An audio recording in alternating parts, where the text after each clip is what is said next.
In Louisville, Kentucky, a 67-year-old widow was about to face the most humiliating dinner of her life. What started as a family gathering took a shocking turn when she came face to face with her children's brutal intervention about her social media presence. Margaret Maggie Thompson wasn't your typical grieving grandmother. For 40 years, she had spent her life building Thompson Logistics from the ground up, known for her razor-sharp business instincts and ability to outmaneuver competitors who underestimated her. When she encountered her son Bobby's threat to legally control her accounts, she had no idea she was walking into a decision that would shake the entire influencer industry. Maggie's quiet response that evening would lead to the most audacious business acquisition of her career. What began as a condescending family intervention would become a $3 million revenge plot. The social media world would never be the same after a too-old widow secretly bought her family's favorite influencer's entire management company. Before we jump back in, tell us where you're tuning in from, and if this story touches you, make sure you're subscribed, because tomorrow, I've saved something extra special for you. The crystal chandelier cast familiar shadows across the mahogany dining table, where 3 generations of Thompsons had shared countless meals. Tonight, however, the warm glow felt cold against Maggie's skin as she watched her son Bobby methodically cut his pot roast into precise, uniform pieces. At 42, he still approached everything with the same calculated precision he'd shown as a child. The kind that had once made her proud, and now made her feel like evidence being prepared for court. Mother, we need to discuss your recent online activities. Bobby's voice carried the measured tone he used in depositions, the one that made witnesses feel like they were already guilty of something.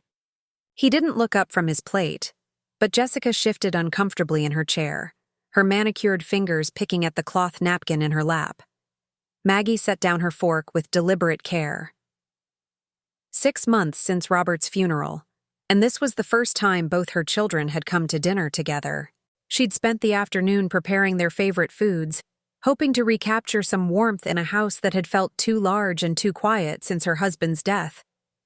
The irony wasn't lost on her that they'd finally shown up to stage an intervention. My social media accounts, you mean? She kept her voice level, though her pulse quickened. She'd known this was coming, had seen the way Jessica winced when Madison showed her grandmother's TikTok videos to friends, caught Bobby's disapproving glances when her phone buzzed with Instagram notifications during their weekly check-in calls. Your TikTok posted 14 times last week alone. Bobby finally looked up, his gray eyes, so much like Robert's but without the warmth, meeting hers across the table. And that Instagram reel about wisdom from weeding has over 50,000 views. People seem to enjoy hearing about gardening, Maggie replied, surprised by the defensive edge in her own voice. And life experience. Jessica finally spoke, her Atlanta accent having smoothed into something professionally neutral over the years. Mom, it's embarrassing. My colleagues follow you. When they see a 67-year-old woman dancing to trending songs. I was showing how to companion plant tomatoes and basil, Maggie interrupted, heat rising in her chest. The song was background music, Madison suggested. That's exactly the problem, Bobby leaned forward, his lawyer instincts engaging.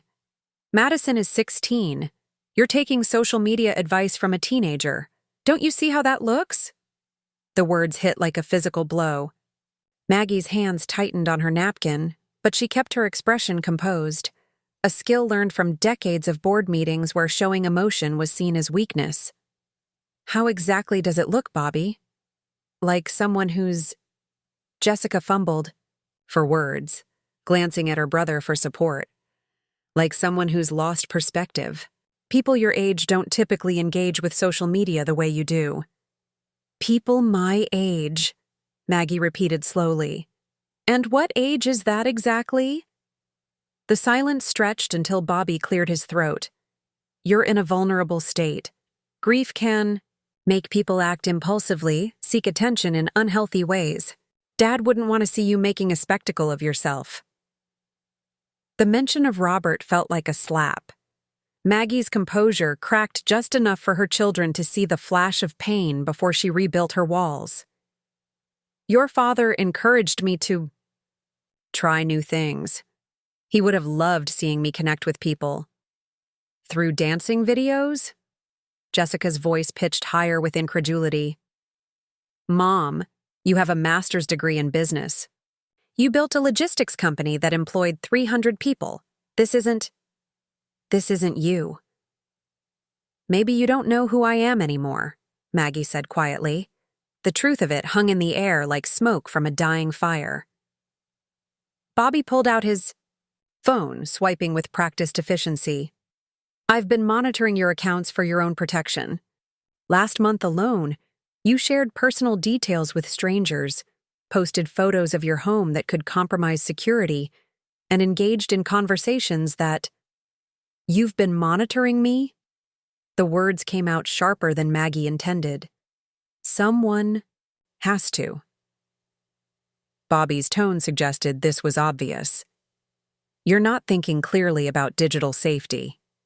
Yesterday you replied to comments from accounts that could easily be scammers or predators. I was answering questions about propagating herbs, Maggie said, her voice barely controlled, from other gardeners. You can't know that for certain, Jessica added, clearly warming to the intervention they'd planned. These platforms are designed to exploit users, especially older adults who might not recognize the dangers. Older adults. The phrase settled around Maggie like a shroud. When had she become an older adult to her own children? When had their concern transformed into condescension? We think, Bobby continued, it would be best if you stepped back from social media for a while. Focused on processing your grief in healthier ways. Maybe joined a book club or took up painting. Something more appropriate. More appropriate for someone my age, Maggie finished for him. More appropriate for someone in your situation. Jessica corrected, but the distinction felt meaningless. Bobby reached across the table and placed his hand over hers, a gesture that would have been comforting if it hadn't felt so patronizing. We're worried about you, Mom. This isn't like Hugh. The mother who raised us would never have sought validation from strangers on the internet. The mother who raised you, Maggie thought, was busy running a business and managing a household, and didn't have time to explore who she might be beyond those roles. But she didn't say that. Instead, she asked, "What exactly are you proposing?" "We could help you deactivate the accounts," Jessica offered gently. "Take the pressure off.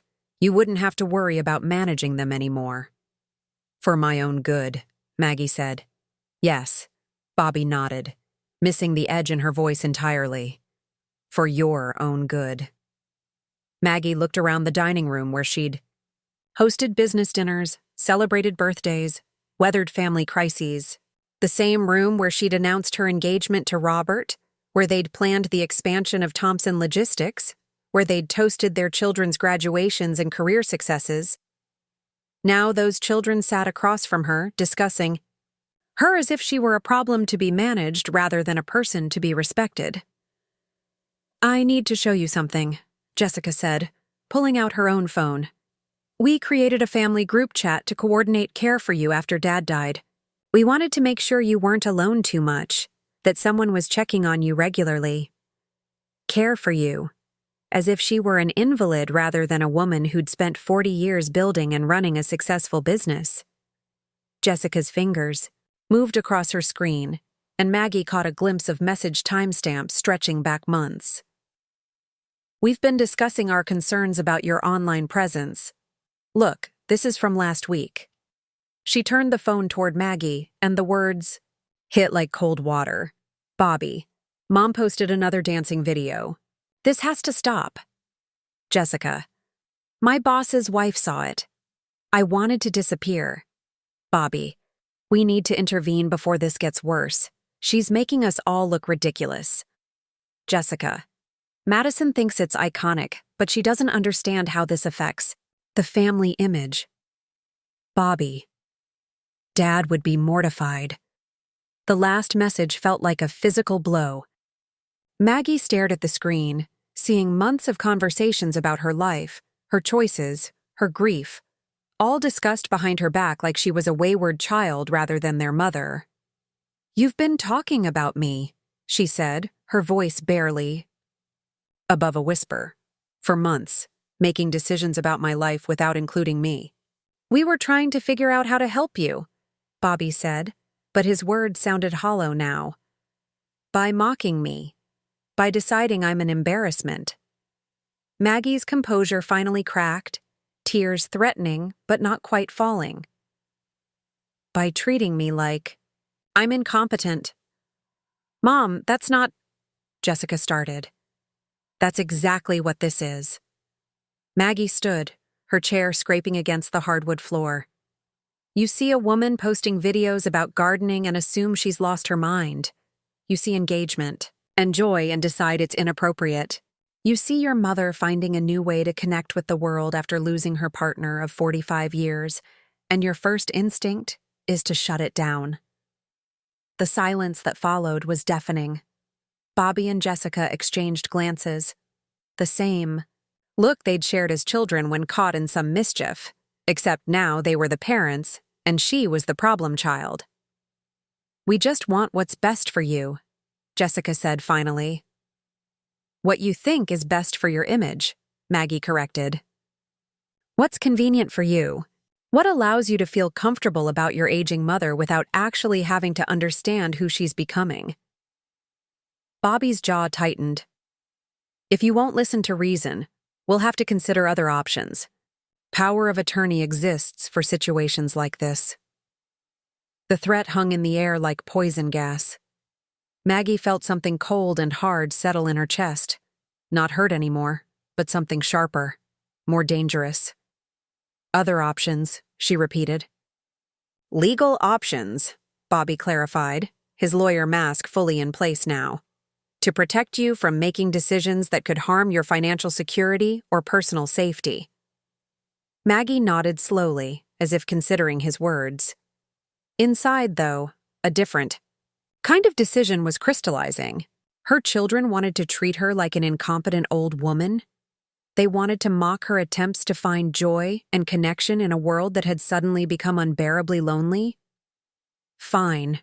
Let them see exactly how competent this old woman could be. "I understand," she said calmly, her business voice returning, the one that had closed million-dollar deals and negotiated with executives who'd underestimated her. "You've made your position very clear." Bobby relaxed slightly, mistaking her composure for capitulation. "I'm glad you're being reasonable about this, Mom. We can help you transition away from social media gradually. Maybe find some other hobbies." "Oh, I'll be finding new hobbies," Maggie said, already moving toward the kitchen. "You can count on that." As she began clearing the table, her mind was already working, analyzing, strategizing, planning. Her children thought they knew her, thought they could predict and control her next moves. They'd forgotten that the woman who'd built Thompson, logistics from nothing, was still in there, underneath the grief and loneliness. They'd forgotten that the same strategic mind that had outmaneuvered competitors and expanded into 3 states was now focused on a new problem: them. After Bobby and Jessica left, with promises to check in more frequently and help her transition to more appropriate activities, Maggie sat in her empty house with her laptop open. The cursor blinked in the search bar, waiting. She typed, "Skylar Rose Williams, her granddaughter Madison's favorite influencer, the girl her children constantly praised for being authentic and inspiring, the young woman whose lifestyle, content they consumed religiously while dismissing their own mother's modest social media presence. Time to learn everything there was to know about the influencer industry. Time to show her children exactly what kind of spectacle a truly motivated 67-year-old woman could create." The cursor blinked again, and Maggie Thompson began to plan her revenge. The cursor blinked again as Maggie stared at the search results flooding her laptop screen. 3 hours had passed since Bobby and Jessica left, and she'd barely moved from her position at the kitchen island. The same strategic focus that had once analyzed shipping routes and logistics networks now dissected the digital empire of one, Skylar Rose Williams. 2. 8 million followers. Brand partnerships with everything from skincare companies to home decor retailers. A lifestyle empire built on authentic Kentucky living that, from what Maggie could see, looked about as authentic as a Hollywood backlot. She scrolled through video after video. Skylar gathering eggs from pristine chickens. Skylar arranging wildflowers in mason jars. Skylar teaching viewers how to make grandmother's biscuit recipe in a kitchen that looked like it had never seen. Actual cooking. Each post garnered hundreds of thousands of views and comments from followers who seemed desperate to capture even a fraction of this manufactured perfection. "Well, I'll be damned," Maggie muttered, clicking on a video where Skylar demonstrated traditional Kentucky quilting with fabric that still had store creases. Girl couldn't quilt a potholder if her life depended on it. A gentle knock at her back door interrupted her research. Through the window, she could see Hal McDaniel's weathered face peering in, holding 2 steaming mugs of what she knew would be his legendary bourbon-spiked coffee.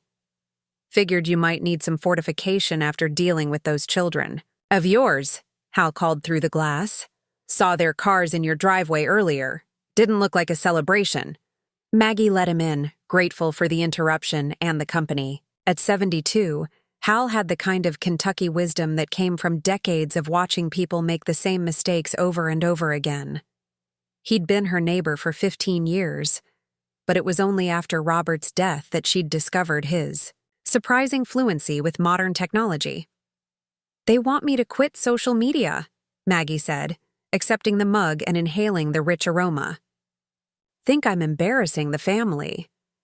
Hal settled onto the stool beside her, his eyes immediately drawn to her laptop screen. That the girl Madison's always watching? Skylar Rose? The very one.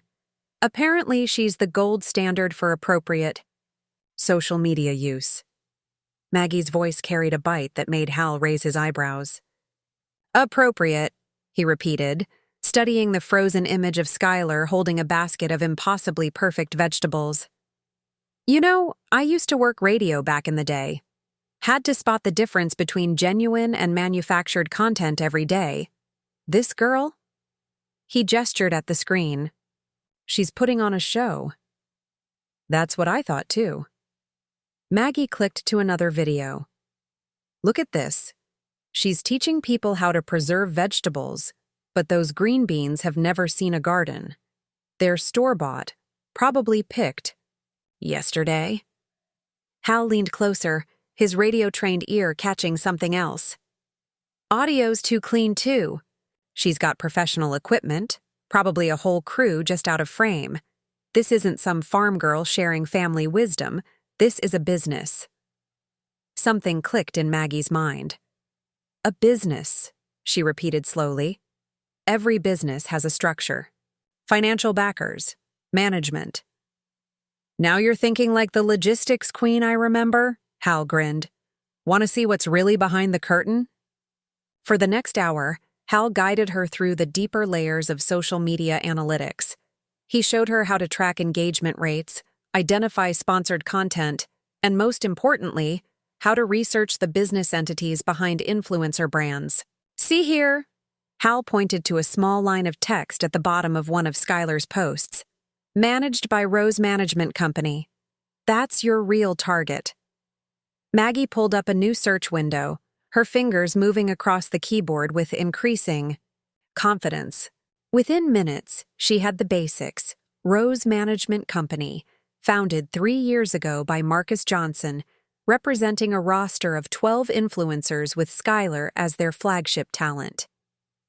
"Interesting," she murmured, scrolling through the company's minimal web presence.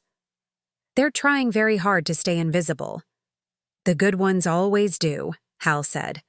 "But invisibility's a double-edged sword in business. Makes them harder to find, but also makes them more vulnerable when someone with your resources comes looking." Maggie's business instincts, dormant for months, began to stir. She pulled up financial databases, cross-referenced business registrations, and started building a picture of Rose Management's true position in the market. What she found was fascinating. The company was hemorrhaging money. Despite Skylar's massive following and seemingly endless brand partnerships, Rose Management showed consistent losses for the past 18 months. They were over-leveraged, overextended, and desperately trying to maintain the illusion of success while their foundation crumbled. "They're house poor," Maggie announced, the old business terminology flowing naturally. "All flash, no substance. They're spending more on creating content than they're making from it." Hal whistled low. "Sounds familiar. Remember when Consolidated Freight tried to expand too fast back in '03? Maggie did remember. She also remembered how Thompson Logistics had swooped in to acquire 3 of their most profitable routes when Consolidated finally collapsed. The same predatory instincts that had built her company were awakening now, focused on a very different kind of target. "Show me how to dig deeper," she said, her voice carrying the edge that Robert had always called her acquisition tone. Hal's fingers flew across the keyboard, showing her how to access industry reports, financial filings, and market analyses. The picture that emerged was even more damning than Maggie had hoped. Rose Management wasn't just struggling, they were in active decline, propped up by emergency funding and increasingly desperate measures. "Look at this," Hal pointed to a quarterly report buried in industry filings. "They lost 2 major clients last month, and here, they're behind on office rent in Nashville." Maggie leaned back, her mind already working through possibilities. What would it take to acquire a company like this? "Depends on how desperate they are," Hal said. "Could be anywhere from 2 to 5 million based on their stated assets, but if they're as vulnerable as these numbers suggest, they'd take less," Maggie finished. "Much less." She opened a new browser window and began researching acquisition lawyers, shell company formation, and business brokers who specialized in digital media companies. Her mind was working at full speed now, calculating risks and potential returns with the same precision she'd once applied to shipping contracts and supply chain optimization. "Maggie," Hal's voice carried a note of caution. "You know this is about more than business, right? This is about proving a point to Bobby and Jessica." "Is it?" Maggie paused, considering the question honestly. "Maybe it started that way. But look at this girl, Hal. Really look at her." She clicked through several more videos, and this, time focused not on the perfect sets or manufactured content, but on Skylar herself. There were moments, brief flashes between the performative smiles, where something real broke through. Exhaustion, uncertainty, a kind of trapped desperation that Maggie recognized from her own early days in business, when every decision felt like a potential catastrophe. "She's 23 years old," Maggie said quietly, "building an empire on quicksand, surrounded by people who see her as a product instead of a person. Look at her eyes in this video from last month versus one from last year. She's burning out."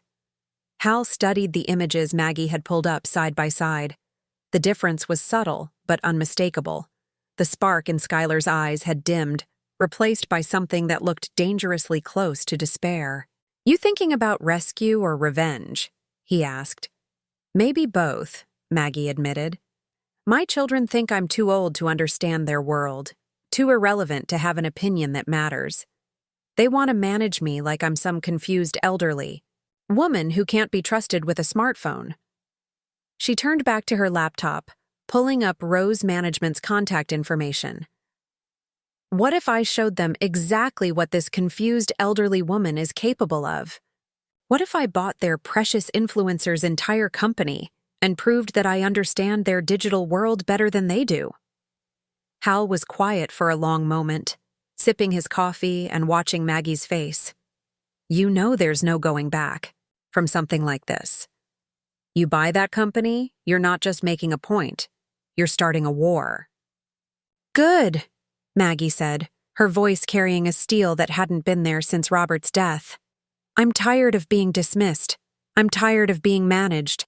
I'm tired of being treated like a relic instead of a human being with her own mind and her own money." She began drafting an email to a business broker she'd found, her fingers moving with increasing confidence. The message was brief and professional. An established investor interested in exploring acquisition opportunities in the digital media space, specifically companies managing lifestyle influencers. Preparing and narrating this story took us a lot of time, so if you are enjoying it, subscribe to our channel. It means a lot to us. Now back to the story. "What's your timeline?" Hal asked, watching her work. "Fast," Maggie replied without hesitation. "Bobby threatened legal action if I don't comply with their demands. Said he'd pursue power of attorney to protect me from my own decisions. I want this deal closed before he has a chance to interfere." She hit send on the email and immediately began researching shell company formation. If she was going to do this, she'd do it right, completely legal, totally above board, and absolutely devastating to her children's assumptions about their helpless old mother. "You realize," Hal said, "that if you pull this off, you'll own the company that manages the girl your whole family worships. Every video they watch, every post they share, every brand partnership that makes them think she's so much more authentic. Then you'll control all of it." Maggie smiled for the first time since dinner began. It wasn't a particularly nice smile. "That's exactly the point," she said, already planning her next move. "They want to treat me like I don't understand. Modern life? Fine, let's see how they feel when this confused old woman owns a piece of it." The laptop chimed with an immediate response from the business broker. Maggie opened it, her smile widening as she read the surprisingly enthusiastic reply. Rose Management Company was indeed available for acquisition, and the broker happened to specialize in distressed digital media assets. "Hal?" she said, her voice carrying the kind of dangerous certainty that had once made competitors very nervous.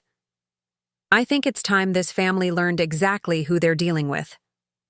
Outside, the Kentucky night had settled deep and quiet around them. But inside Maggie's kitchen, illuminated by laptop screens and fueled by bourbon-laced coffee, a plan was taking shape that would prove once and for all that 67 was far too young to be written off. The real Margaret Thompson was back, and she was about to remind everyone exactly why she'd never lost a business negotiation in her life. 3 weeks later, Maggie sat in her lawyer's office, signing documents that would have made Robert proud, and her children apoplectic. The acquisition papers spread across the mahogany conference table represented the most audacious business move of her career, and the most expensive act of revenge in Thompson family history. "Final signatures here, Mrs. Thompson." David Chen, her acquisition attorney, pointed to the last page. "The shell company structure will keep your identity protected for now. As far as Rose Management knows, they're being acquired by Bluegrass Media Holdings, LLC, a Kentucky investment firm with substantial backing." Maggie's pen hovered over the signature line. 3 million. Less than she'd paid for her last logistics depot, but more than enough to buy a company that had been hemorrhaging money faster than a punctured tire. Marcus Johnson had been so desperate he'd barely negotiated, accepting her initial offer with the kind of relief that confirmed every suspicion about Rose Management's true financial state. She signed with a flourish that would have made her business school professors proud. "Congratulations," David said, gathering the papers. "You now own Rose Management Company and all its assets, including exclusive management rights to 12 influencers. Your largest asset is, of course, Miss Skylar Rose Williams." The word sent an unexpected thrill through Maggie's chest. She owned Skylar Rose, or at least, the business entity that controlled her career. Every brand partnership, every content, decision, every strategic move that had made her children's favorite influencer into a social media phenomenon now flowed through a company controlled by the woman they'd deemed too old for Instagram. Her phone buzzed with a text from Hal. How did it go? Do I need to start calling you Media Mogul Maggie? She typed back. It's done. I'm now in the influencer business. Lord help us all, came his immediate reply, followed by a laughing emoji that made her smile. Despite the magnitude of what she'd just accomplished, David cleared his throat. The previous owner, Mr. Johnson, expects a transition call this afternoon. He's eager to brief the new management on current operations and upcoming projects. Maggie checked her watch. In 2 hours, she'd be speaking directly with the man who'd been orchestrating Skylar's manufactured authenticity, discussing the business of turning a young woman into a product. The irony wasn't lost on her that she was now part of the machine she'd been critiquing. Set up the call, she said, but maintain the shell company fiction for now. I want to understand the operation before revealing myself. An hour later, Maggie sat in her home office, the same room where she'd once managed Thompson Logistics, staring at her laptop screen as Marcus Johnson's face appeared via video call. At 29, he looked exactly like she'd expected. 2 perfect hair, teeth whitened to an artificial gleam, and the kind of calculated charm that made her skin crawl. Thank you for this opportunity, Marcus was saying, his voice carrying the practiced smoothness of someone accustomed to selling dreams. Rose Management represents the future of authentic lifestyle branding. Our talent doesn't just sell products, they sell aspirations. Maggie, appearing on screen as Monsieur Thompson, representative of Bluegrass Media Holdings, kept her camera positioned to show only her hands and the lower portion of her torso. To Marcus, she was just another faceless investor in expensive clothing. Tell me about Skylar Rose, she said, modulating her voice slightly to disguise her Kentucky accent. I understand she's your flagship talent. Marcus's eyes lit up with the fervor of a true believer. Skylar is pure gold. She's mastered the art of authentic aspiration. She makes followers believe they can achieve her lifestyle while ensuring they never quite get there. It's brilliant psychology. Authentic aspiration, Maggie repeated, her business mind filing away the phrase while her maternal instincts recoiled from it. Explain. We create content that feels genuine, but maintains strategic distance. Skylar shows viewers how to make biscuits, but we never include the actual recipe. She demonstrates gardening, but the techniques are deliberately incomplete. Followers feel connected to her wisdom without actually receiving it. The calculated cruelty of it took Maggie's breath away. This wasn't just business. It was manipulation elevated to an art form. And this approach is sustainable? She asked. Marcus's confidence wavered slightly. We're in a transition period. The market has become more competitive. Some of our talent has expressed concerns about the direction of their content. Skylar specifically has been pushing for more genuine educational material. What's your response to those concerns? We redirect. Skylar's strength isn't in actual expertise. It's in the performance of expertise. We've invested too much in her brand image to pivot toward genuine education now. Maggie's grip tightened on her pen. Behind Marcus's corporate speak, she could see the real picture. A young woman trying to break free from a persona that was slowly suffocating her authentic self, managed by a man who saw her desperation as a business problem to solve rather than a human need to address. What about her engagement numbers? Maggie asked, pulling up the analytics Hal had helped her master. Marcus's smooth facade cracked slightly. Temporarily down. We're implementing new strategies to boost interaction. Sometimes we have to manufacture engagement to maintain advertiser confidence.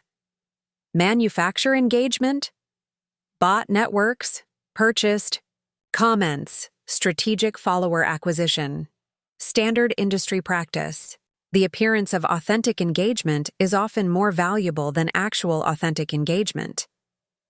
Each revelation made Maggie feel sicker and more determined.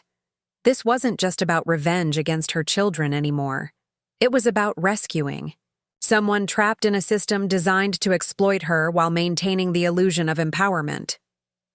I want to schedule a meeting with the talent, Maggie said. particularly Miss Williams. As the new ownership, I'd like to understand her perspective on future direction. Marcus hesitated. That's unusual. We typically handle all client communication through management. Direct investor-talent interaction can create complications. What kind of complications? Talent sometimes gets ideas about creative control or contract renegotiation when they interact directly with ownership. It's better to maintain clear boundaries. Translation: you don't want your products thinking for themselves. Nevertheless, Maggie said, her voice carrying the authority that had once closed million-dollar deals, I insist. Set up a meeting with Miss Williams for this week. Marcus's discomfort was palpable through the screen. Of course, I'll coordinate something appropriate. After ending the call, Maggie sat in her office, surrounded by the familiar weight of business success and the unfamiliar burden of owning someone else's creative life. She'd won, purchased revenge against her children's condescension, and positioned herself to prove every assumption about her technological incompetence wrong. But victory felt more complicated than she'd expected. Somewhere in Nashville, a 23-year-old woman was trapped in a performance that was slowly destroying her authentic self, managed by a man who saw her desperation as a controllable asset rather than a human crisis. Maggie pulled up Skylar's latest video, another perfectly crafted piece of manufactured authenticity that would make her children praise the influencer's genuine approach to life while dismissing their own mother's actual genuine attempts at connection. Soon she'd meet the real person behind the performance. Soon, she'd have to decide whether this acquisition was about revenge, rescue, or something else entirely. But for now, she allowed herself a moment of pure satisfaction. Her children wanted to treat her like an incompetent old woman? Perfect. Let them continue watching their favorite influencer, never knowing that every video they praised was now controlled by the mother they'd tried to silence. The game had begun, and Margaret Thompson had just made the opening move. The Louisville cafe Maggie had chosen was deliberately understated, local, quiet, with mismatched furniture and coffee that actually tasted like Kentucky, rather than corporate precision. She'd arrived 20 minutes early, positioning herself at a corner table where she could watch the door while appearing to read the morning paper. Her hands trembled slightly as she turned pages she wasn't actually seeing. At exactly 2 p.m., Skylar Rose Williams walked through the door, and Maggie's first thought was how much smaller she looked in person. The confident lifestyle guru from the videos had been replaced by a young woman who moved with the careful exhaustion of someone perpetually on stage. Even in casual jeans and a simple sweater, Skylar carried herself like she was being filmed. Maggie watched as Skylar's eyes swept the cafe, searching for whoever had requested this mysterious meeting about authentic Kentucky content opportunities. Marcus had clearly briefed her to expect a potential sponsor, someone with money and interest in her brand, but no real understanding of the business. When Skylar's gaze finally landed on the elderly woman in the corner booth, confusion flickered across her features. This wasn't what she'd expected. "Excuse me," Skylar approached tentatively, her speaking voice softer than her on-camera persona. Are you waiting for someone? I'm supposed to meet a potential business partner here." Maggie folded her newspaper and looked up, meeting Skylar's eyes directly. "Miss Williams, please, sit down. I'm exactly who you're here to see." Skylar hesitated, clearly thrown off script. "I'm sorry. I think there's been some confusion. I'm meeting with a representative from Bluegrass Media Holdings about content partnerships." "No confusion," Maggie said gently. "That would be me, Margaret Thompson, though I suspect you know me better as the new owner of Rose Management Company." The color drained from Skylar's face as she sank into the opposite chair. You bought Marcus's company?" 3 days ago," Maggie signaled the waitress. "Coffee? You look like you could use some." Skylar nodded mutely, her influencer composure completely shattered. Up close, Maggie could see the exhaustion Marcus's analytics had missed. The careful concealer couldn't quite hide the dark circles under her eyes, and her hands showed the telltale signs of stress picking around the cuticles. "I don't understand," Skylar said finally. Marcus said the new owners were interested in expanding the authentic lifestyle brand. He didn't mention. "That your new boss is a 67-year-old woman from Louisville?" Maggie smiled, but not unkindly. I imagine that would have complicated his narrative. The waitress brought coffee, and Skylar wrapped her hands around the mug like it was an anchor. "Why?" she asked simply. It was a fair question, one Maggie had been asking herself since signing the papers. "Originally, revenge. My children decided I was too old for social media and threatened to have my accounts deactivated for my own good. They particularly love your content, always praising how authentic and appropriate you are compared to their embarrassing mother." Skylar's eyes widened. "Your children? They follow me?" "Religiously. My son Bobby and daughter Jessica think you represent everything I'm not. Young, relevant, properly engaged with modern life." Maggie's voice carried a bitter edge. They had no idea how ironic that was about to become. "So, this is about proving a point to your family." "It started that way," Maggie admitted. "But then I started really looking at your content, at you. And I realized we might have more in common than appearances suggest." Skylar's laugh was hollow. "I doubt that. You actually built something real. I just perform." The pain in her voice was so raw that Maggie felt her maternal instincts override her business calculations. "Tell me about the performing." For a moment, Skylar looked like she might deflect with her practiced media-trained responses. Then something in Maggie's expression, genuine interest without agenda, seemed to break through her defenses. "I haven't cooked a real meal in my own kitchen in 8 months," Skylar said quietly. "Everything has to be filmed, staged, optimized for content. Marcus schedules my meals around lighting and engagement metrics. I demonstrated canning last week using vegetables I'm allergic to because they photographed better." "The quilting." "Video," Maggie said.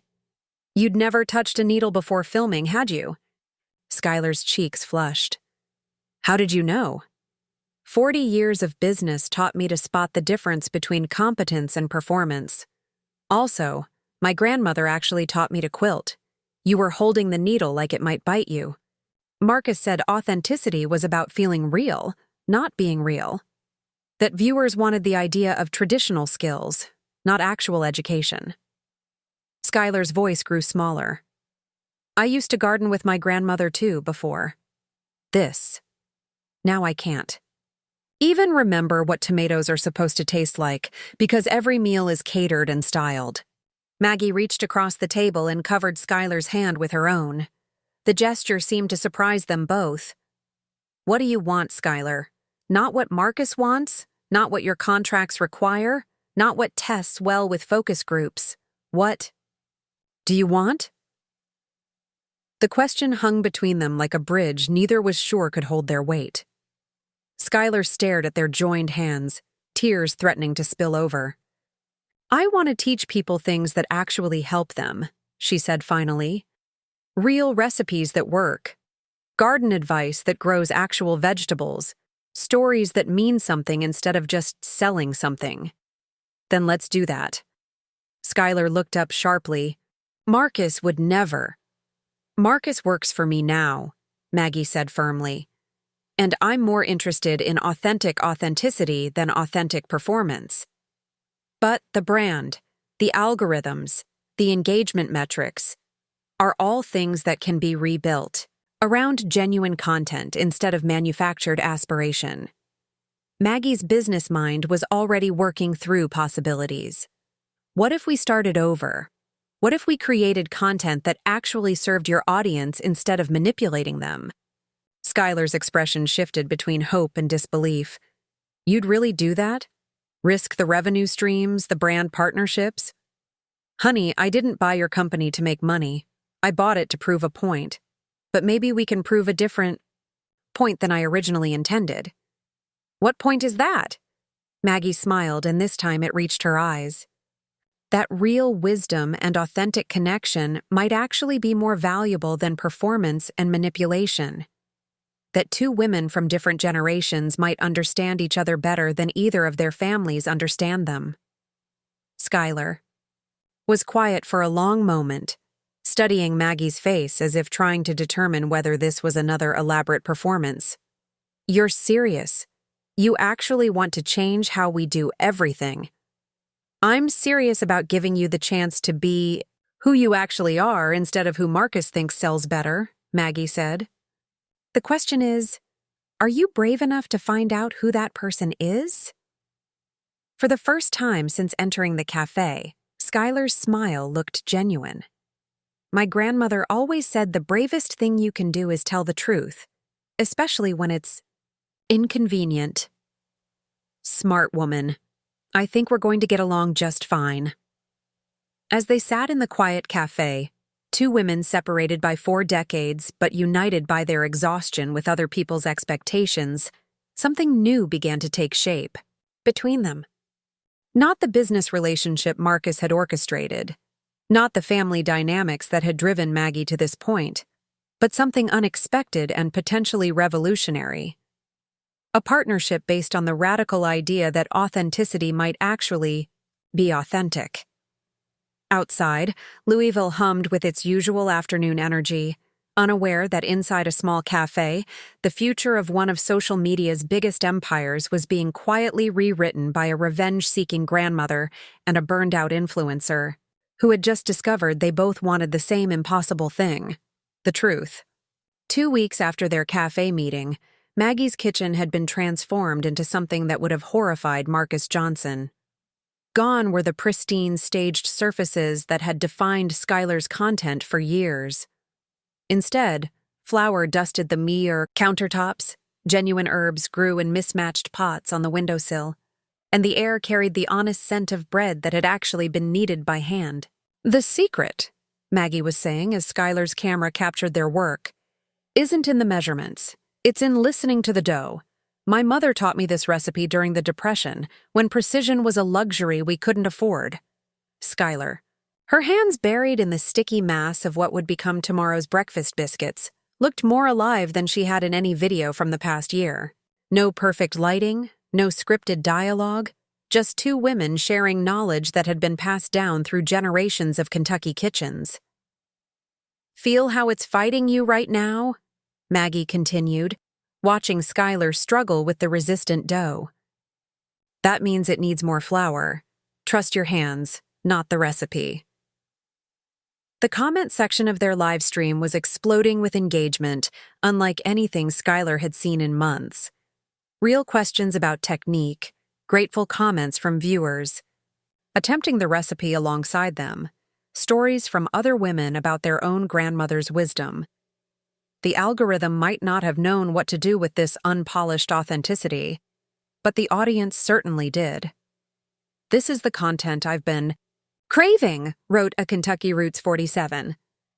Finally, recipes that actually work. My grandmother died last year, and I thought her biscuit recipe was lost forever. This is bringing back so many memories, added a Lost Traditions. Look at this, Skylar said, reading the comments while her hands continued working the dough with growing confidence. They're actually cooking along with us. When's the last time that happened with any of my videos? When's the last time you gave them something worth cooking along with? Maggie asked gently, but her smile took any sting out of the words.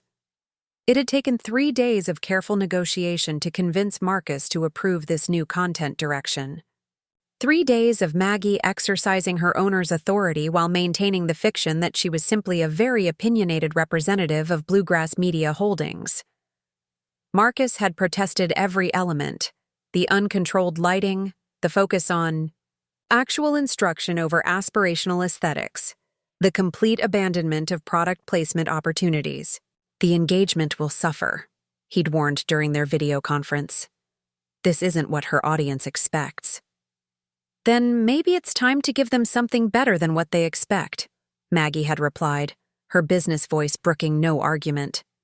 Now, watching the live comment stream and seeing Skylar's genuine excitement as she taught viewers to recognize properly developed gluten, Maggie felt vindicated. This was what authentic engagement looked like. Not the manufactured enthusiasm Marcus preferred, but real connection between teacher and student. "Maggie," Skylar said, turning to the camera while her hands continued their work. "Tell them about the logistics company. How you started with one truck and built something that employed 300 people. It was a natural transition, one they hadn't scripted, but that felt organic to their developing dynamic." Maggie found herself sharing stories she hadn't told in years, the early days when she'd driven routes herself, the first time she'd won a contract away from a competitor who'd underestimated her, the satisfaction of proving that a woman from rural Kentucky could build something lasting in a male-dominated industry. "The key to any sustainable business," Maggie said, kneading her own portion of dough with the practiced efficiency of decades, "is understanding that you're serving real people with real needs. The moment you start seeing customers as targets, to manipulate instead of humans to help, you've lost your way." Skylar met her eyes across the counter, and Maggie saw the young woman absorbing more than just business wisdom. They were talking about influence, about responsibility, about the difference between building something meaningful and simply extracting value from other people's trust. "That's what I lost," Skylar said quietly. "Somewhere along the way, I stopped thinking about actually helping people and started thinking about engagement metrics and conversion rates." The honesty in her voice translated directly to the audience. The comment stream filled with appreciation for her vulnerability, with viewers sharing their own struggles with authenticity in a digital world that seemed to reward performance over truth. "This is the most real I've ever seen you," wrote Authentic Living 23. "Please don't go back to the stage stuff." A notification chimed on Skylar's phone, a text from Madison Thompson, though Skylar didn't know the connection to Maggie. "OMG, you're E. Live stream is everything. My friends and I are making biscuits right now. Who is this amazing woman?" Maggie, glancing at the message over Skylar's shoulder, had to suppress a smile. Her granddaughter was inadvertently helping to validate the very project Bobby and Jessica would probably see as further evidence of their mother's declining judgment. "We should do this weekly," Skylar said as they shaped the biscuits for baking. "Real cooking, real stories, real skills. I want to learn everything you're willing to teach." "And I want to learn how to reach people the way you do," Maggie replied. "There's wisdom in understanding these platforms, even if the way they've been used isn't always wise." Over the following hour, as their biscuits baked and they answered live questions from viewers, something magical happened. The artificial boundary between teacher and student dissolved. Maggie learned about community building in digital spaces, while Skylar absorbed decades of hard-won business wisdom. They discovered that mentorship wasn't a one-way street, but a collaborative exchange between different kinds of expertise. "You know," Skylar said as they prepared to end the stream, "Marcus is going to hate this content. The production values are terrible by his standards." "The production values are honest," Maggie corrected. "Sometimes that's more valuable than perfection." As if summoned by their conversation, Maggie's phone buzzed with a video call request from Marcus. She declined it, but not before noting the increasingly frantic edge to his recent communications. He was beginning to sense that something fundamental was shifting in his carefully constructed empire. "He's getting suspicious," Skylar observed, watching Maggie silence another call attempt. "Let him be suspicious," Maggie said, surprising herself with how little she cared about Marcus's concerns. "We're building something better than what he had."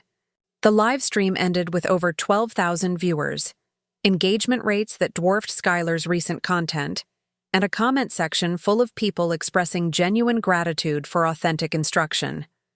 More importantly, it ended with both women feeling energized rather than drained, a stark contrast to the exhausting performance requirements that had defined Skylar's career until now.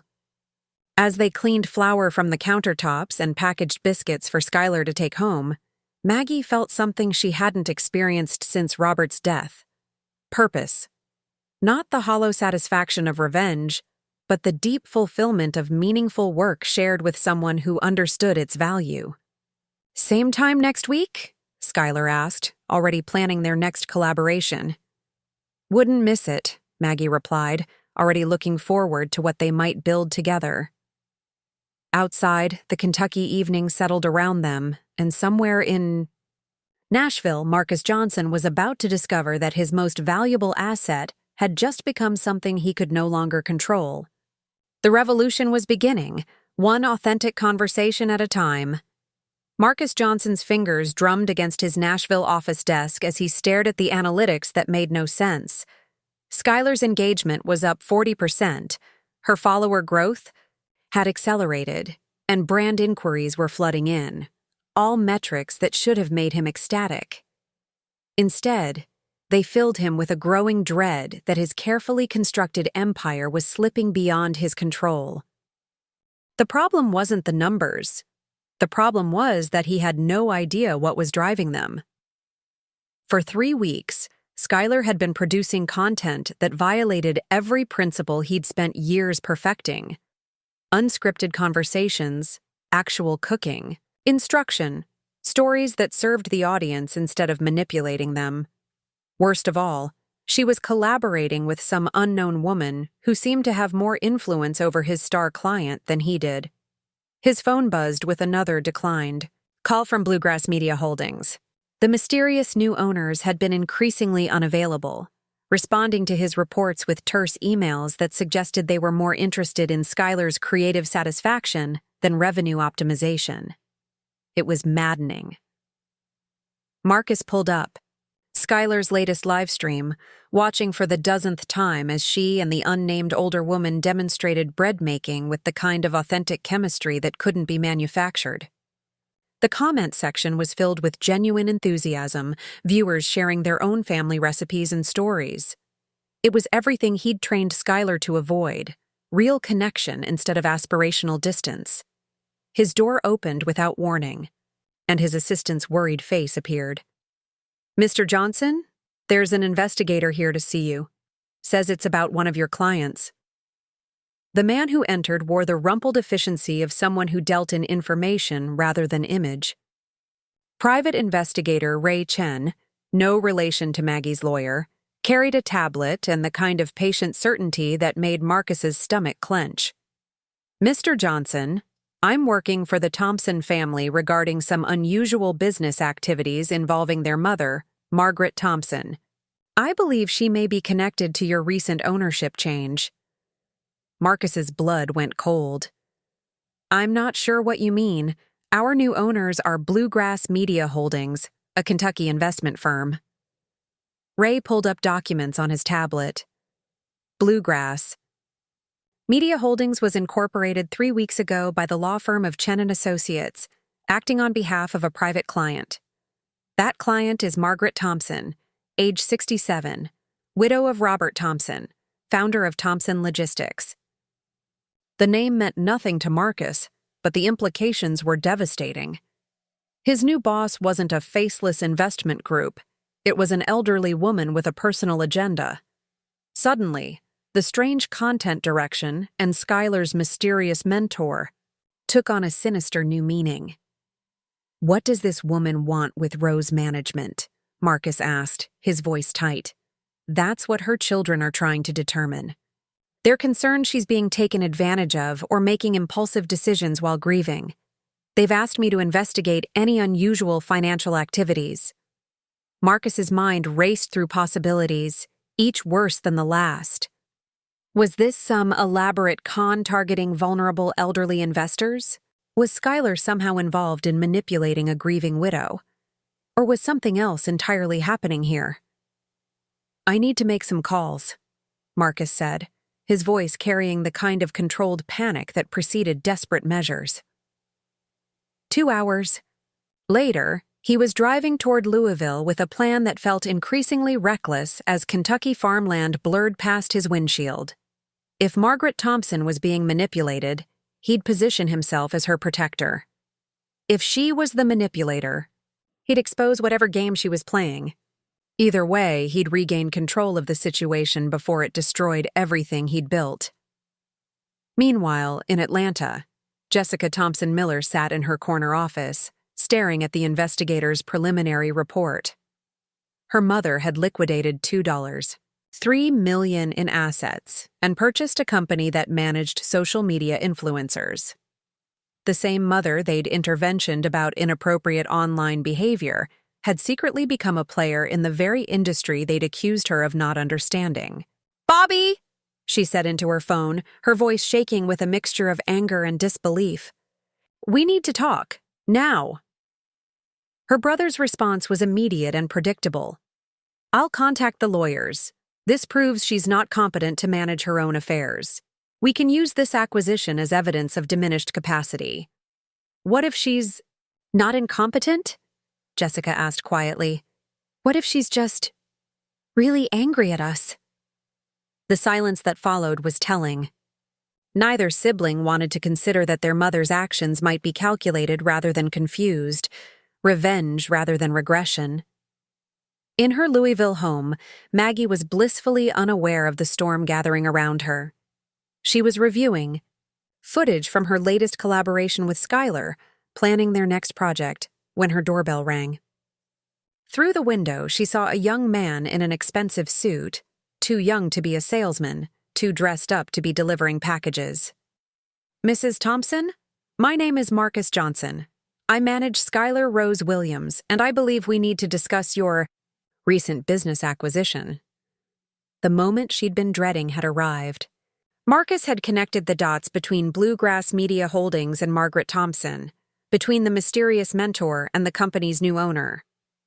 Standing on her front porch was the man who'd been exploiting Skylar's insecurities for profit, and he looked like he was ready for war.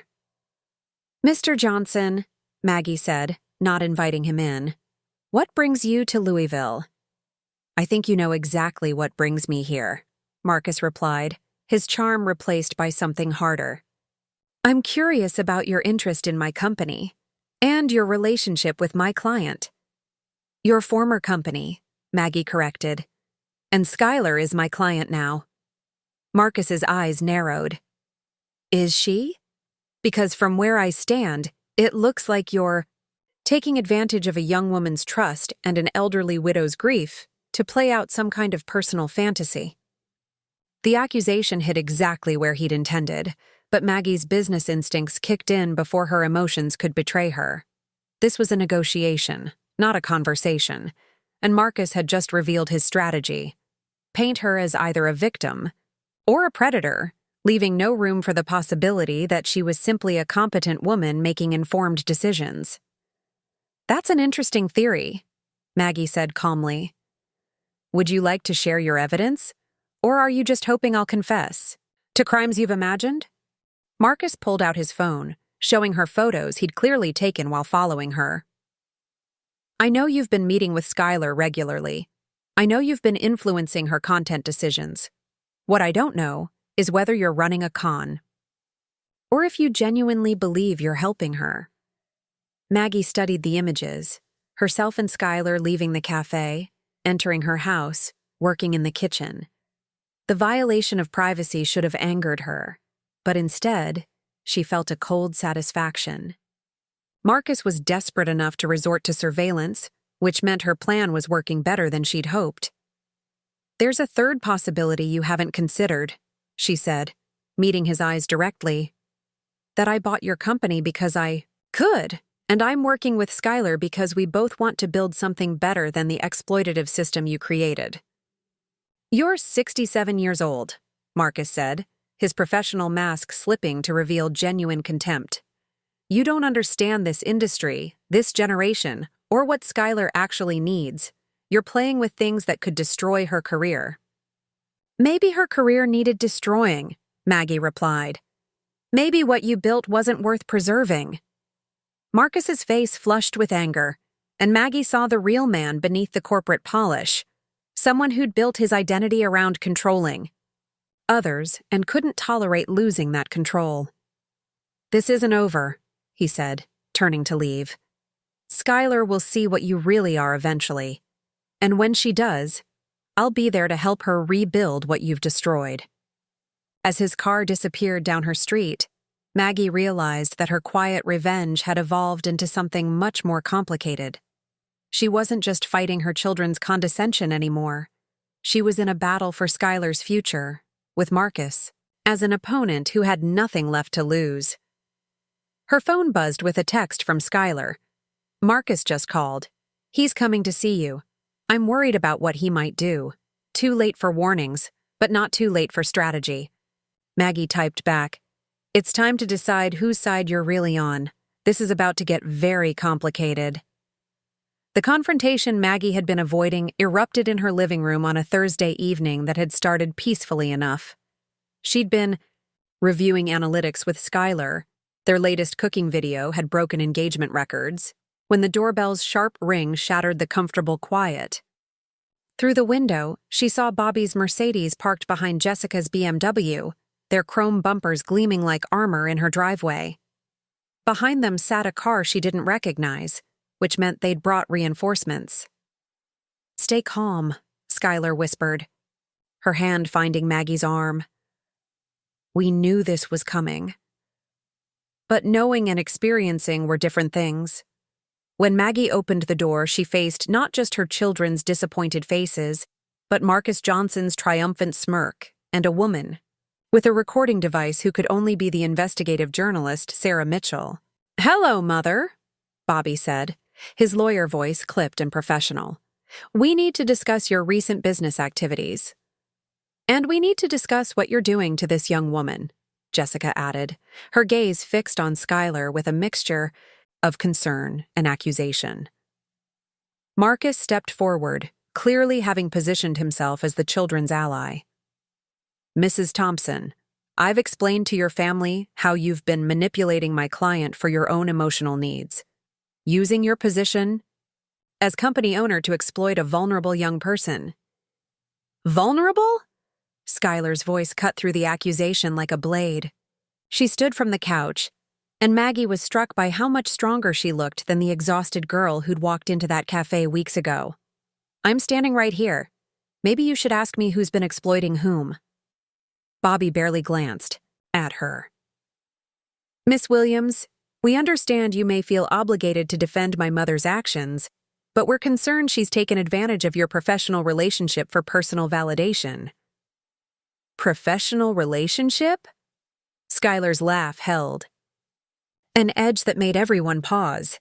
"You mean the relationship where Marcus controlled every aspect of my content, scheduled my meals around photo opportunities, and had me teaching skills I didn't possess to sell products I'd never used?" Jessica shifted uncomfortably. That's just how the industry works. It's not personal." "Exactly," Skylar replied. "It wasn't personal. I wasn't a person. I was a product. Your mother is the first person in 3 years to treat me like I have something valuable to offer, beyond my ability to make people buy things." Sarah Mitchell, who'd been quietly recording, stepped forward. "Ms. Williams, are you saying Mrs. Thompson hasn't been taking advantage of her position as your company's owner?" "I'm saying she gave me something no one else in this industry ever has. The freedom to be authentic, to actually teach people instead of just performing expertise I don't have." Marcus's composure cracked. "Authentication doesn't pay the bills. Skylar, the brand we built made you wealthy. This woman is destroying everything we worked for." "Everything you worked for," Skylar corrected. "I was just the face you put on your ambitions." Bobby stepped between them, his legal instincts sensing the conversation slipping away from their narrative. "Mother, regardless of Miss Williams's feelings, the fact remains that you liquidated significant assets to purchase a company in an industry you don't understand, while grieving and emotionally vulnerable." "Emotionally vulnerable," Maggie repeated, her voice carrying decades of controlled anger. Is that what you call a woman who built a multi-million-dollar logistics company? Who managed 300 employees and negotiated contracts with Fortune 500 companies? That was different, Jessica said. That was with Dad. You had support then. The implication hung in the air like smoke, that without Robert, Maggie was somehow diminished, incapable of independent thought or action. You want to know about support? Maggie's composure finally cracked. For 6 months, you've treated me like a confused child who needed management instead of a grieving woman who needed understanding. You mocked my attempts to connect with people, dismissed my interests, and decided among yourselves what was appropriate for my life. She gestured toward her laptop, still open to their latest video analytics. This acquisition wasn't impulsive. It was strategic. I researched the market, identified an undervalued asset, and executed a purchase that's already showing returns. The only thing I didn't account for was how threatened you'd all feel by competence you didn't expect. Sarah Mitchell leaned forward, her journalist instincts engaged. Mrs. Thompson, your children are concerned this purchase was motivated by revenge rather than sound business judgment. Can't it be both? Maggie asked. Can't a business decision also serve personal goals? Isn't that what successful entrepreneurs do? Find opportunities that align their skills with market needs? The front door opened again, and Madison Thompson walked in with the casual confidence of a teenager who belonged everywhere she chose to be. At 16, she carried herself with the authentic self-assurance that her parents' generation spent fortunes trying to manufacture. Grandma Maggie? She called out, then stopped as she took in the tense scene. Oh, family meeting? Bobby's face reddened. Madison, this isn't appropriate for someone my age? Madison interrupted, her voice carrying the same steel Maggie recognized from her own mother. Funny, because I'm exactly the age of the audience you're all fighting over. She looked around the room, her gaze settling on Skylar with recognition and excitement. You're Skylar Rose. I love your new content with Grandma. Finally, someone teaching actual skills instead of just looking pretty while pretending to know things. The observation landed like a bomb in the middle of their carefully constructed arguments. Here was the target demographic, validating exactly what Marcus claimed would alienate followers and what Bobby and Jessica insisted was inappropriate. Madison, Jessica said carefully, you don't understand the complexities of what's happening here. I understand that Grandma bought a company and is helping someone create better content, Madison replied. I understand that her videos with Skylar are the first ones I've shared with friends because they're actually useful. And I understand that you're all treating her like she's incompetent when she's clearly the smartest person in this room. Marcus made one last desperate play. Skylar, you need to think about your long-term career. This woman's support won't last forever. When she gets bored with this experiment, where will you be? Skylar looked around the room, at Marcus with his calculating desperation, at Bobby and Jessica with their protective condescension, at Sarah with her professional objectivity. Then her gaze settled on Maggie, who'd given her the first real choice she'd had in years. I'll be exactly where I want to be, Skylar said finally, creating content that actually serves people, working with someone who respects my intelligence, and building something sustainable instead of just profitable. She turned to Marcus directly. You're fired, effective immediately. The silence that followed was deafening. Marcus's face went through several shades of red before settling on a dangerous pale. You can't fire me. I have contracts with Rose Management Company, Maggie interjected smoothly, which I own, and as of now, your services are no longer required. Bobby stepped forward, his lawyer instincts finally engaging with the situation at hand. Mother, if you're making business decisions based on emotional manipulation, I'm making business decisions based on what works, Maggie cut him off. Skylar's engagement is up 40%. Revenue inquiries have tripled. Her audience is more loyal and active than it's been in years. If that's the result of emotional manipulation, maybe the industry needs more of it. Sarah Mitchell lowered her recording device, her story clearly taking a different shape than she'd expected. Mrs. Thompson, what would you say to people who argue that your age makes you unsuited for the social media industry? Maggie looked around her living room, at the chaos she'd created through one strategic business decision, at her children, who still couldn't reconcile their image of her with the reality of her capabilities, at Skylar, who'd found her authentic voice by working with someone who valued truth over performance, at Madison, who represented the future they were all trying to understand. I'd say, Maggie replied, that maybe the social media industry needs more people who remember when authenticity was something you lived instead of something you performed. The confrontation was over, but Maggie knew the real work was just beginning. Relationships would need rebuilding, trust would need earning, and she'd have to prove that this wasn't just revenge dressed up as business strategy. But for the first time since Robert's death, she felt truly alive, not just surviving grief, but creating something new from the ashes of what she'd lost. The silence that followed Marcus's departure stretched like a held breath. Maggie stood, in her living room doorway, watching his rental car disappear into the Kentucky twilight, taking with it 3 years of manufactured authenticity and exploitative management.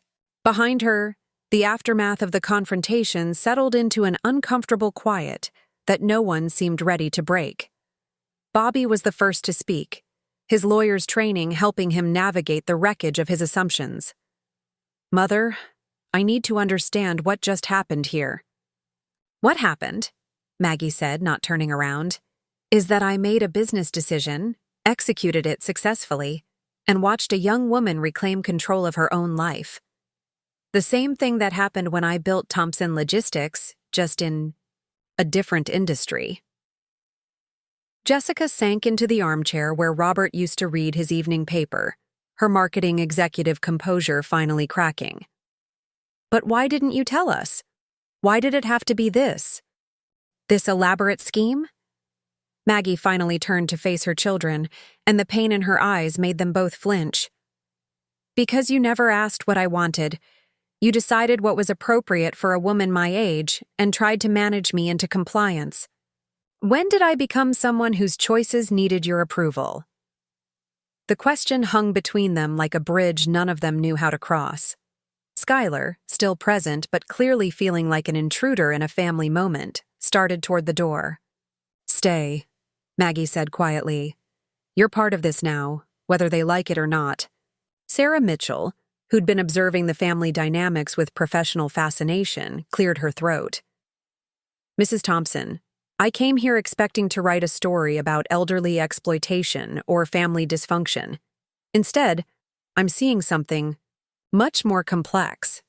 Would you be willing to do a formal interview about intergenerational partnerships in digital media?" "That depends," Maggie replied, "on whether you're planning to sensationalize this or actually explore what we're building." "I'm planning to tell the truth," Sarah said, which seems to be what everyone in this room is struggling with. Madison, who'd been unusually quiet since the confrontation, looked up from her phone where she'd been scrolling through responses to Skylar's latest content. "The comments are insane. People are calling this the most authentic collaboration they've ever seen." Someone started a hashtag, "The Generations Bridging." She showed her phone to the room, displaying hundreds of comments from viewers sharing their own stories of intergenerational learning, expressing gratitude for content that actually taught useful skills, and celebrating the partnership between Maggie and Skylar. Bobby studied the screen with the analytical eye he usually reserved for legal documents. These engagement numbers. They're significantly higher than Skylar's previous content. 40% higher, Skylar confirmed, with better audience, retention, and more meaningful interactions. Maggie didn't just buy my company, she helped me build something sustainable. "But at what cost?" Jessica asked, her voice small. "Mom, we were trying to protect you. Maybe we went about it wrong, but we were scared. After Dad died, you seemed so lost. Maggie's anger softened slightly at the genuine pain in her daughter's voice. I was lost, but being lost isn't the same as being incompetent. I needed time to grieve, to figure out who I was without your father. I didn't need to be managed like a child who couldn't be trusted with her own life. The conversation was interrupted by Maggie's phone buzzing. With an urgent call, the caller ID showed her lawyer, David Chen, and his voice carried an edge of concern when she answered. Maggie, I've got some developments you need to know about. Marcus Johnson filed a complaint with the Tennessee Business Commission claiming elder abuse and coercive business practices. He's arguing that the acquisition was invalid due to undue influence. The room went dead silent as Maggie put the call on speaker. What kind of evidence does he have? Mostly speculation and character assassination. He's painting you as a grieving widow who was manipulated into making irrational purchases. But there's more. He's also filed for an injunction to freeze Rose Management's assets pending investigation. Bobby's legal training kicked in immediately. That's a desperate move. If his case had merit, he wouldn't need to freeze assets to prevent normal business operations. Exactly, David continued. But it means you're going to face scrutiny. Financial records, mental competency evaluations, possibly depositions from family members about your state of mind. Jessica paled. He can do that? Force us to testify? Against Mom? If there's a formal investigation, yes, David replied. The question is whether we fight this aggressively or try to settle it quietly. Skylar stepped forward, her voice carrying a determination that surprised everyone. I want to fight it. Marcus is trying to use the legal system to regain control of my career. If we let him win, what does that say to other young creators trapped in exploitative management situations? This isn't just about your career, Bobby warned. This is about our mother's reputation, her financial security, and potentially her legal autonomy. Which is exactly why we fight, Maggie said firmly. I won't let Marcus Johnson paint me as an incompetent old woman just because his business model depends on exploiting young people. David, prepare for a full defense. Mom, Jessica said. Quietly, are you sure? This could get very public, very messy. Maggie looked around her living room at the people who'd gathered there, her children struggling to reconcile their protective instincts with respect for her autonomy. A young woman finding her authentic voice, a journalist seeking truth in a world of manufactured narratives. I've spent 6 months being treated like someone who needed protection from her own choices, she said. I'm not going to spend the next 6 months proving I'm competent to people who should have known better from the start. Sarah Mitchell raised her recording device. Mrs. Thompson, can I ask what you hope to accomplish through this partnership with Skylar? What's your endgame? Maggie considered the question carefully. I want to prove that authentic relationships can be more valuable than manufactured ones. That wisdom doesn't have an expiration date. That maybe the problem with social media isn't that young people don't understand real life. It's that they haven't had enough opportunities to learn from people who've lived it. She looked at Skylar, then at Madison, finally settling her gaze on Bobby and Jessica. And I want my family to see me as someone who still has something valuable to contribute to the world, instead of someone who needs to be managed and contained. The silence that followed felt different from before, less tense, more contemplative. Outside, Kentucky evening was settling into night, but inside Maggie's living room, something new was beginning to take shape. All right, Bobby said finally, his voice carrying the weight of a decision. If you're determined to fight this, we'll support you. But I want to be involved in your legal strategy, not to control it, to help protect it. And I want to understand what you're building, Jessica added. Really understand it, not just judge it from the outside. Sarah Mitchell smiled, recognizing the shift in dynamics. It sounds like I'm going to have a very different story to write than I expected. As the evening wound down and plans were made for the battles ahead, Maggie felt something she hadn't experienced since Robert's death: the satisfaction of being seen clearly by the people who mattered most. The fight with Marcus would be difficult, the media attention challenging, and the family relationships would need careful rebuilding. But for the first time in months, she wasn't facing the future alone. She had allies now. Unexpected ones. Complicated ones, but real ones. And that, she thought, was worth fighting for. 6 weeks after the confrontation, Maggie sat across from her lawyer, David Chen, in a Nashville courtroom, watching Marcus Johnson's legal challenge crumble under the weight of actual evidence. The mental competency evaluation had been humiliating, but decisive. Dr. Patricia Williams, a geriatric psychiatrist, had concluded that Maggie showed exceptional cognitive function and business acumen typical of successful entrepreneurs. More damaging to Marcus's case were the financial records Bobby had helped compile, showing that the Rose Management acquisition was not only strategically sound, but had already generated a 28% return on investment. Skylar's authentic content had attracted premium brand partnerships, and their collaborative videos consistently outperformed industry benchmarks. "Your Honor," David said, addressing Judge Martinez with the quiet confidence of someone holding all the winning cards. "The plaintiff has failed to provide any evidence of coercion, diminished capacity, or financial harm. What Mr. Johnson characterizes as elder exploitation appears to be nothing more than a successful business acquisition, executed by a competent woman who understood the market better than he did." Marcus's lawyer made one final attempt. "Your Honor, the defendant's age and recent bereavement raise legitimate questions about her judgment." "Objection," Judge Martinez interrupted, her voice carrying the weariness of someone who'd heard this argument too many times. "Mr. Peterson, are you suggesting that grief or age automatically disqualify someone from making business decisions? Because if so, we'd need to invalidate half the mergers and acquisitions in this country." The gallery behind Maggie was packed with supporters she hadn't expected. Hal sat in the front row, having driven down from Louisville with a thermos of bourbon coffee and unwavering moral support.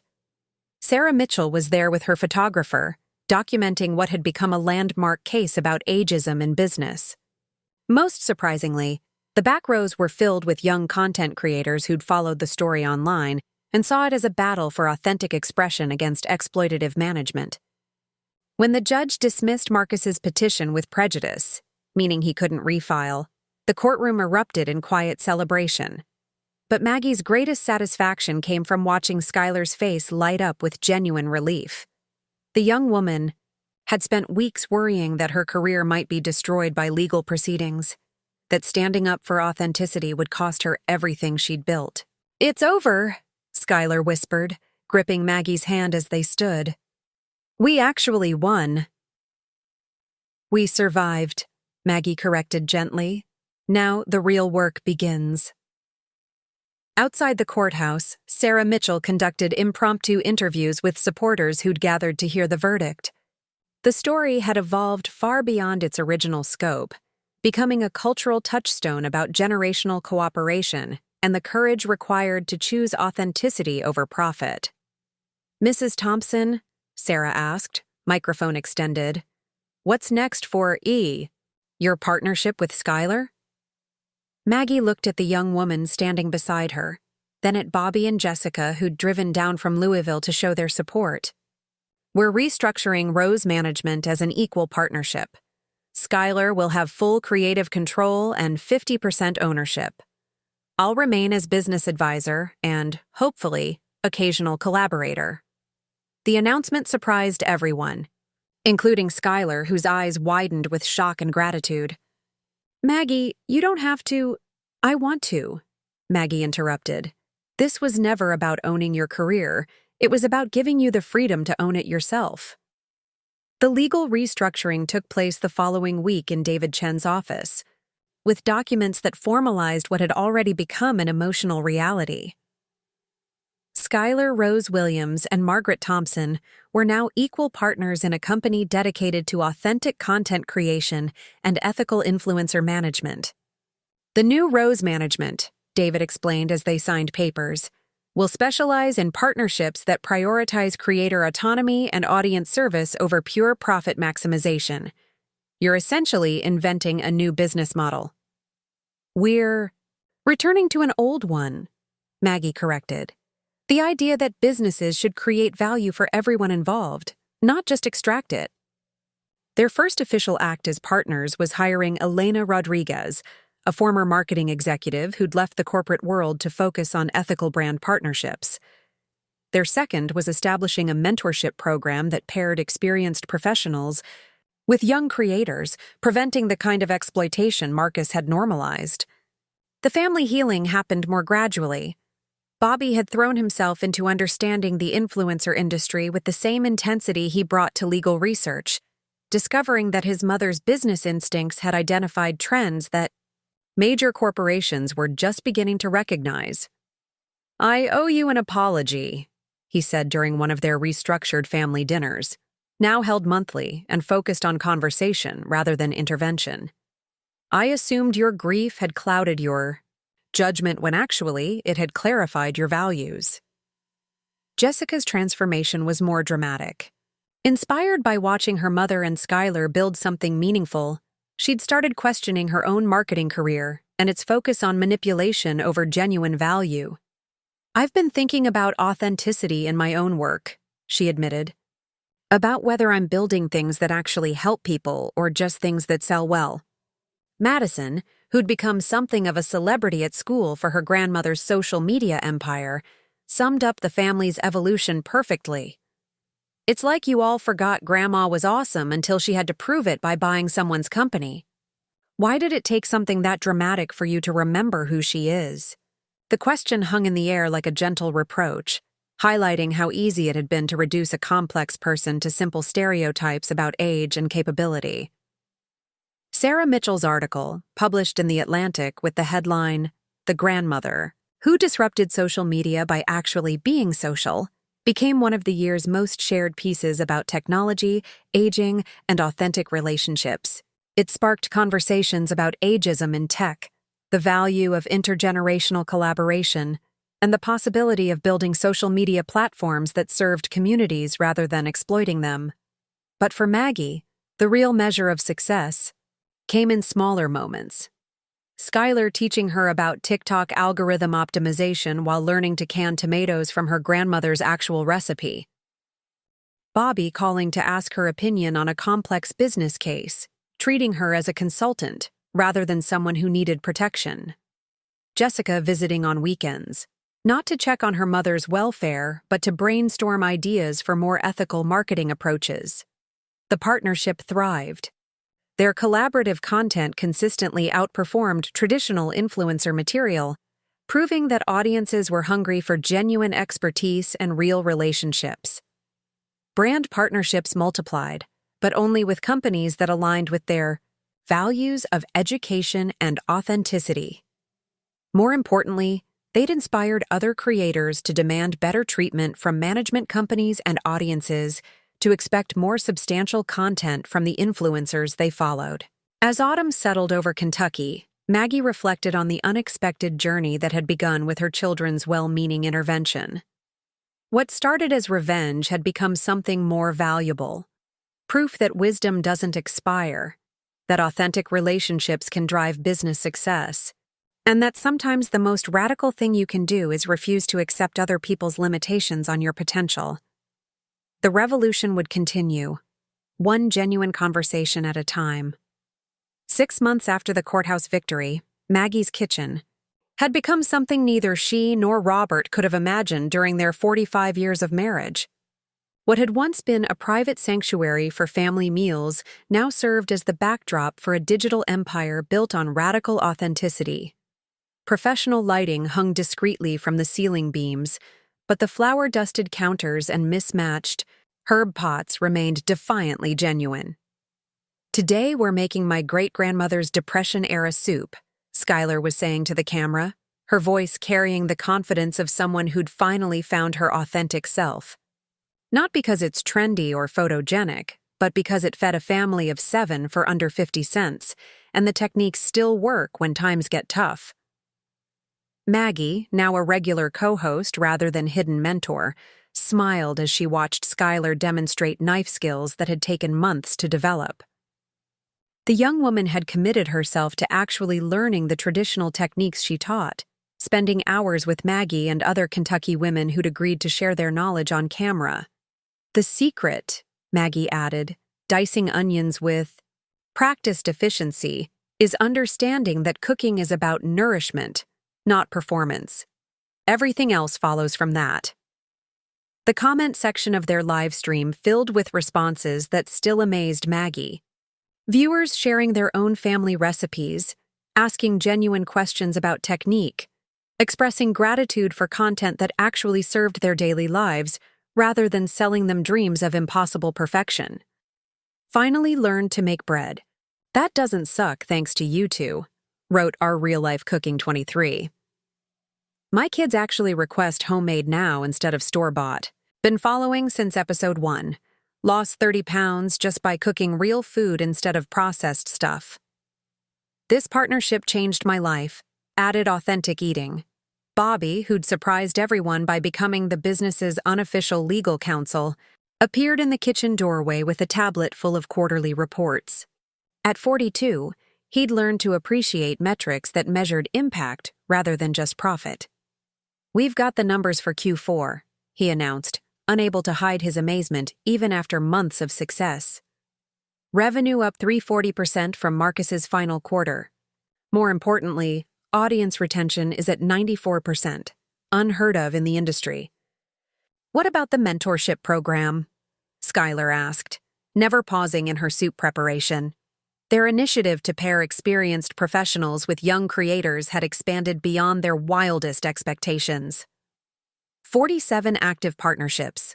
Now, Bobby replied, scrolling through data. 3 creators have successfully renegotiated exploitative contracts using our legal resources. And the Authentic Creators Alliance has over 200 members pushing for industry reform. Maggie wiped her hands on her apron, a gesture that had become her signature transition between cooking and business discussions. Any word from Elena about the publishing deal? Elena Rodriguez, their ethical partnerships manager, had been fielding offers from publishers interested in a cookbook based on their collaborative content. But Maggie and Skylar had been selective, insisting that any book deal include substantial charitable components and commitments to fair labor practices. 3 serious offers, Bobby said, all meeting our ethical standards. The advance from Sterling Press would fund expansion of the mentorship program for 2 years. The business success still felt surreal to Maggie, but not as surreal as watching her family dynamic transform. Jessica appeared in the kitchen with Madison in tow, both carrying laptop bags that had become standard equipment for their weekly strategy sessions. Sorry we're late, Jessica said, settling onto a stool beside the kitchen island. Madison had a student council meeting about implementing authentic social media guidelines at school. At 17 now, Madison had become something of an activist. For authentic online expression, using her grandmother's story as a catalyst for conversations about digital wellness among her peers. She'd started a student organization focused on creating content that served rather than manipulated communities. How did it go? Skylar asked, genuinely interested in Madison's advocacy work. Better than expected, Madison replied, pulling up presentation slides on her laptop. We're launching a pilot program where students partner with community elders to create educational content, kind of like what you two did, but focused on local history and practical skills. That's brilliant, Maggie said, feeling a familiar surge of pride in her granddaughter's initiative. You're solving the same problem we faced, how to bridge generational knowledge gaps in digital spaces. The afternoon evolved into their usual blend of content creation, business planning, and family connection.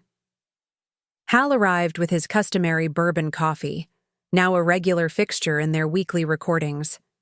Sarah Mitchell joined by video call from Atlanta, where she was researching a book about intergenerational partnerships in digital media.